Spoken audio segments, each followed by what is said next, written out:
ഏതായാലും തിരുവനന്തപുരത്ത് കേരള കോൺഗ്രസ് ജോസഫ് വിഭാഗം സ്ഥാനാർത്ഥികളൊക്കെ പ്രഖ്യാപിച്ചത്. അതായത് UDFന്റെ മേയർ സ്ഥാനാർത്ഥിയായി കരുതുന്ന ശബരിനാഥൻ ഉൾപ്പെടെ മത്സരിക്കുന്ന കവടിയാറിലടക്കം സ്ഥാനാർത്ഥികളെ പ്രഖ്യാപിച്ചിരുന്നപ്പോൾ അതോടുകൂടി UDFലെ ഭിന്നതയൊക്കെ മറന്നീക്കി പുറത്തു വന്നിരിക്കുകയാണ്. അത് രമ്യമായി പരിഹരിക്കപ്പെടുമെന്ന് തന്നെയാണോ അബു ജോൺ ജോസഫിന്റെ ഈ പ്രതികരണം? സൈഫുദ്ദീൻ ദിവ്യ കേൾക്കുന്നുണ്ട്. അദ്ദേഹത്തിന്റെ പ്രതികരണം ആ നിലയിൽ തന്നെയാണ്. ഈ വിഭജനങ്ങൾ അല്ലെങ്കിൽ UDFിനകത്തുള്ള ചില പ്രശ്നങ്ങൾ, അസ്വാരസ്യങ്ങളൊക്കെ തന്നെ പ്രാദേശികമായ ചർച്ചകളിലൂടെ പരിഹരിക്കാം എന്നുള്ള പ്രതീക്ഷയാണ് അപ്പു ജോൺ ജോസഫ് നമ്മളോട് പങ്കുവച്ചത് എന്നുള്ളതാണ്. പ്രത്യേകിച്ച് തിരുവനന്തപുരത്ത് അടക്കമുണ്ടായ തിരുവനന്തപുരം കോർപ്പറേഷനിൽ UDFിൽ നിന്ന് പിരിഞ്ഞ് സ്വതന്ത്രരായി തന്നെ മത്സരിക്കാൻ ജോസഫ് വിഭാഗം തീരുമാനിച്ചിരിക്കുന്ന സാഹചര്യമൊക്കെ ഉണ്ട്. അത്തരം പ്രശ്നങ്ങളെല്ലാം തന്നെയും പ്രാദേശികമായി തന്നെ പരിഹരിക്കാനാകും എന്നുള്ളതാണ് അപ്പു ജോൺ ജോസഫ് പറയുന്നത്. ഏറ്റവും പ്രധാനപ്പെട്ടത് UDFിനെ സംബന്ധിച്ചിടത്തോളം ഇത്തവണത്തെ തദ്ദേശ തെരഞ്ഞെടുപ്പും അതിനുശേഷം വരുന്ന നിയമസഭാ തെരഞ്ഞെടുപ്പും അനിവാര്യമാണ്, വിജയം അനിവാര്യമായ സാഹചര്യമാണ്. അതുകൊണ്ട് തന്നെ ഏതെങ്കിലും തരത്തിലുള്ള വിട്ടുവീഴ്ചയ്ക്കും തയ്യാറാണ് എന്നും അദ്ദേഹം പറയുന്നുണ്ട്.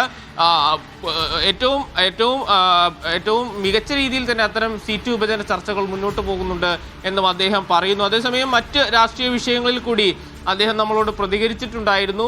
ഏറ്റവും പുതുതായി വന്നിരിക്കുന്ന തിരഞ്ഞെടുപ്പുകളിൽ സർക്കാരിന് അനുകൂലമായ സാഹചര്യങ്ങൾ സൃഷ്ടിക്കുന്ന രീതിയിൽ ഉണ്ടായിരിക്കുന്ന പ്രഖ്യാപനങ്ങളെല്ലാം തന്നെയും ജനങ്ങളുടെ കണ്ണിൽ പൊടിയിടാനുള്ള നീക്കമാണ് എന്ന് അദ്ദേഹം പറയുന്നുണ്ട്. കൂടാതെ കേരള കോൺഗ്രസുകളുടെ ഐക്യം എന്നുള്ള വിഷയത്തിലും അദ്ദേഹം പ്രതികരിക്കുന്നുണ്ട്. കേരള കോൺഗ്രസുകളുടെ ഐക്യം എന്ന ആവശ്യം നിരന്തരം ഈ അടുത്ത ഘട്ടങ്ങളിലൊക്കെ ഉയർന്നു വന്നിരുന്നു. പ്രത്യേകിച്ച് മാണി വിഭാഗത്തിന്റെ ഒരു മുന്നണി മാറ്റമൊക്കെ ചർച്ചയായ ഘട്ടത്തിൽ കേരള കോൺഗ്രസുകൾ വീണ്ടും ഒന്നിക്കുമോ എന്ന ചോദ്യം ഉണ്ടായിരുന്നു. പക്ഷേ അപ്പോൾ തന്നെയും കേരള കോൺഗ്രസ് പാരമ്പര്യം ഉൾക്കൊള്ളുന്ന പാർട്ടികളുടെ എല്ലാം ഒരു ഐക്യ ബ്ലോക്ക് രൂപീകരിച്ചുകൊണ്ട് അതിനുള്ള ശ്രമങ്ങളിലേക്ക് കടക്കാം. പക്ഷേ ഒരു ലയനം എന്നുള്ളത് ഈ ഘട്ടത്തിൽ സാധ്യമല്ല എന്ന നിലയിലുള്ള പ്രതികരണവും അപ്പു ജോൺ ജോസഫ് നടത്തുന്നുണ്ട്. മറ്റ് അവസാനമായി ഏറ്റവും പ്രധാനമായും എടുത്തു പറയേണ്ട കാര്യം, തൊടുപുഴയിൽ PJ ജോസഫിന് പകരമായ അടുത്ത തവണ നിയമസഭാ തെരഞ്ഞെടുപ്പിലേക്ക് അദ്ദേഹം മത്സരിക്കുമോ, അപ്പു മത്സരിക്കുമോ എന്ന ചോദ്യത്തിന് അത് പാർട്ടി തീരുമാനിക്കേണ്ട കാര്യമാണ്. പാർട്ടി ചെയർമാൻ PJ ജോസഫും തീരുമാനിക്കേണ്ട സാഹചര്യമാണ്. പക്ഷേ നമുക്ക് ഏതാണ്ടൊക്കെ ആ ചിത്രം വ്യക്തമാണ്. തൊടുപുഴയിൽ ഒരുപക്ഷെ അപ്പു തന്നെയായിരിക്കും